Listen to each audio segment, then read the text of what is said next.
Welcome back to 1466's Weekly Recaps. I'm Keely, and I'll be your flight captain today, so buckle up. This week, Mechanical has done some serious work on the base of the robot. We went with a brain pan, and Electrical has installed a kill switch, Ethernet switch, PDH, and connected motor wiring. After some testing, smoke and a strange smell occurred, but after replacing a wire and a connector, all was well. Mechanical has been navigating the challenges of a brain pan, such as where to attach different mechanisms, which requires cutting holes into the top pan. But the advantages, such as being able to work on both sides of the robot at once, have also been utilized. Mechanisms have been worked on a lot this week.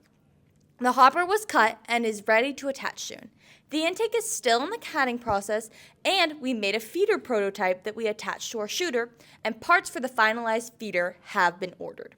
We made all of the mechanisms separately, meaning that as we begin to put them together on the robot, spacing has been an issue.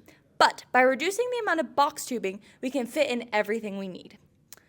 Also, Code had to recalibrate the motor after all the mechanical adjustments. Business has been mailing letters, reaching out to sponsors, and they also had a business advice meeting with FTC Team 8626. Media team is preparing for getting specific shots at SMR for an advertisement video for said competition. And we have also been freshening up our impact video. Going into this next week, we want to get the pieces for the intake ordered and the electronics as good as they can be. I'll see you guys then.